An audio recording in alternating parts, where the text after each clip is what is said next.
Okay, I'm just gonna go straight for this one. So this will be the second episode of the podcast. I'm recording this after doing a bit of music mixing this morning. So I've got 4 new tracks in here that I'm currently trying to sort into one of my many iTunes albums, and then later I convert it to being YouTube friendly so I can put it up there. So just putting in basic information here. I'm not going to pick artwork for this right now. Got some one of my recent mixes going in the background. This is not the one from today, but just wanted to talk about a couple things. First of all, a little bit of an update on the Juan Soto thing. Since I had my initial podcast, it certainly looks like the Red Sox fortunes in that regard have, let's say, improved. Not that it's even substantially likely that they're going to get him, but like they're in the hunt for sure.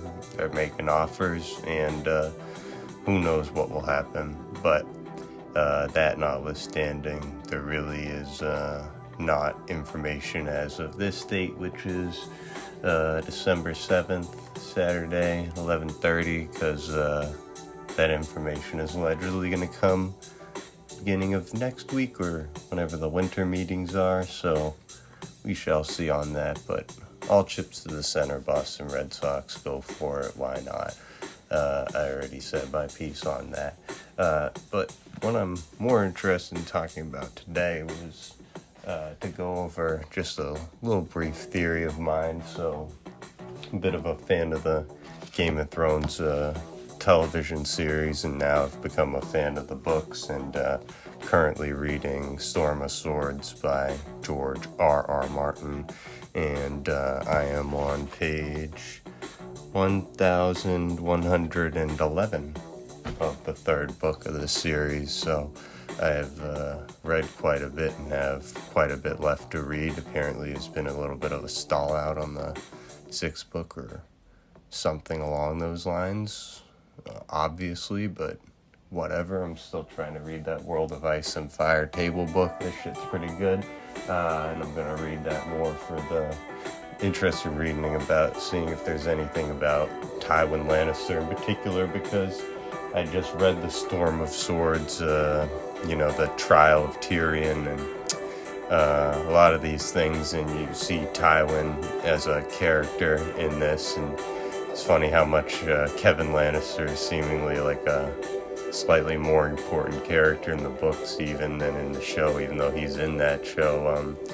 But I was reading, there was a particular chapter I was reading, and I'm going to have to go to it. So, let's see. Pardon this little break in content, but I was reading something, and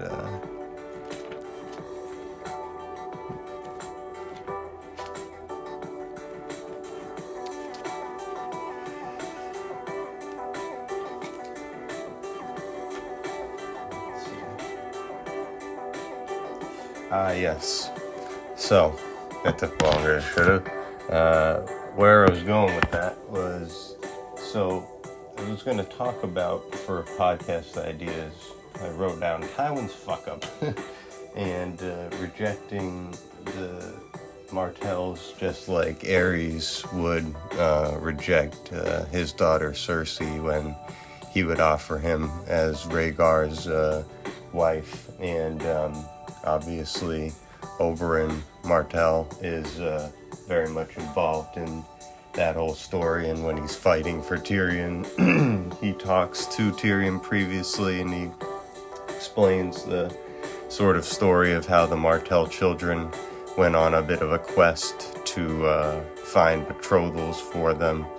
Elia Martell later being the woman who would be married to Rhaegar, and on their trip, because of the closeness of the Lannister of Tywin Lannister's wife Joanna to I forget the the lady of House Martell who is involved, but she sent the children on that quest, or went with them. I can't even remember that part, but on that quest to find a betrothal worthy of them, and the idea that they were just being fed appetizers on their way to Casterly Rock to make that union between Dorne, I guess, and the Westerlands and all that sort of stuff. And so you hear Oberyn talking to Tyrion about that, explaining kind of why he's going to fight for him, and he explains that he would have been offered Cersei, I guess, and then Jaime might have been offered Elia, and then they could have been united that way. But essentially Tywin kind of shouts this down in a sense because his wife has died, and so Oberyn tells Tyrion at the beginning that there wasn't much hospitability, I guess, when he visited Casterly Rock, because his wife had died, and so he basically wasn't in the mood to do that sort of thing. But there is let's see. Alright, sorry for the pause there, but finding the place in this book is slightly difficult, but from page 967, and Oberyn is talking to Tyrion, and he says, "Do you recall the tale I told you of our first meeting, Imp?"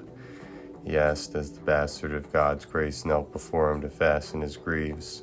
"It was not for your tale alone that my sister and I came to Casterly Rock. We were on a quest of sorts, a quest that took us to Starfall, the Arbor, Old Town, the Shield Islands, Crackhall, or Crackhall, whatever that one is, and finally Casterly Rock. But our only true destination was marriage. Dorne was betrothed to Lady Malario of Norvos, so he had been left behind as Castellan of Sunspear. My sister and I were yet unpromised.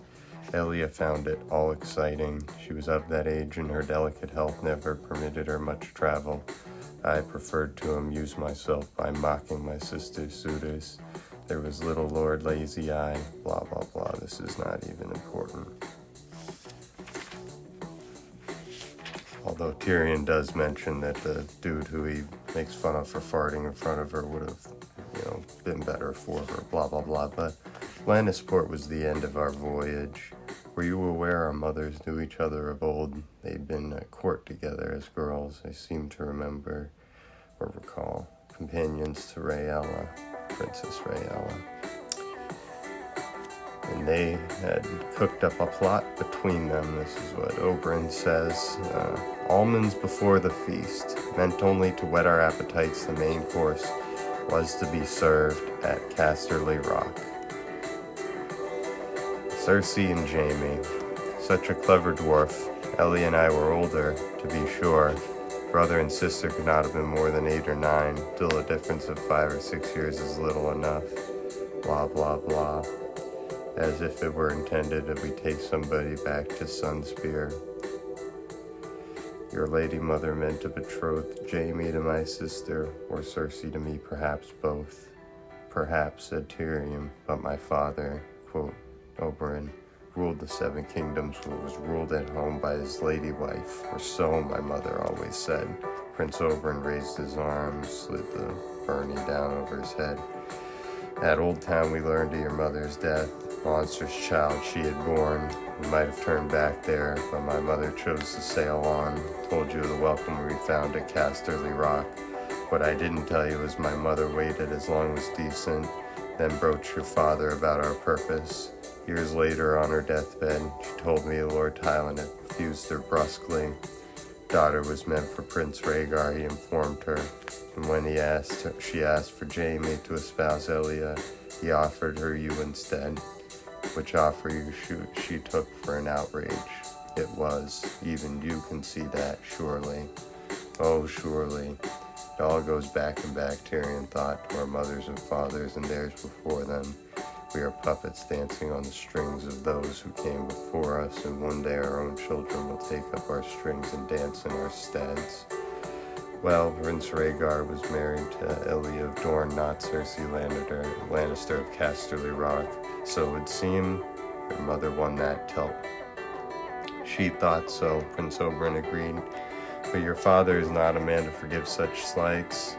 He taught that lesson to Lord and Lady Tarbeck once, and to the Rains of Castamere, and at King's Landing he taught it to my sister, my Delm Dagos, blah blah blah. Elia and her children have waited long for justice, but this day they shall have it. So, what's interesting here, I think, is that when you look at this description, especially coming from Oberyn, you can compare it, for example, to when the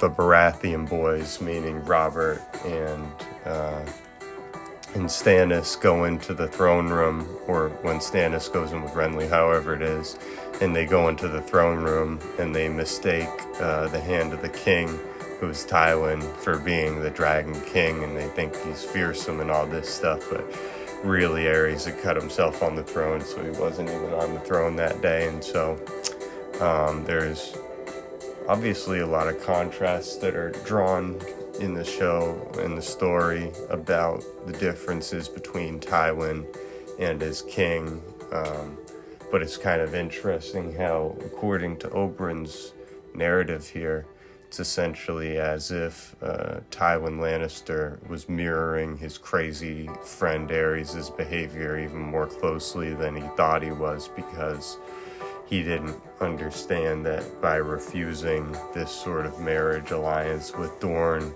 in any form and insulting them with the offer of Tyrion, that he was essentially demonstrating the arrogance of slightly misunderstanding his position relative to his own power. He thought he'd be able to project that into the future, then arguably certain assault sort of things going on with his wife and Aerys may have essentially resulted in the birth of Tyrion and the death of Tywin's wife, and therefore, boom, Tywin's left, got no wife, etc. And then these people are coming asking for his children, and he's like, well, I'm gonna have to get my due. My one of my children is gonna marry into the royal family, etc. My son Jaime will be my heir of Casterly Rock, etc. And then to have that rug pulled out from under him, obviously a difficult situation, but I think you can see with the refusal of the marriage offers in any form, Tywin really reflects much more closely the behavior of Aerys than he would want to admit. And it's kind of how you have these foil characters who are meant to be so different. Tywin's sane, rational, logical, Aerys irrational, mad, etc. But then when you look at some of these situations, you say they actually have more similarities than they have dissimilarities, and arguably Tywin's arrogance is what cost him in that regard, and he ought not to have done that.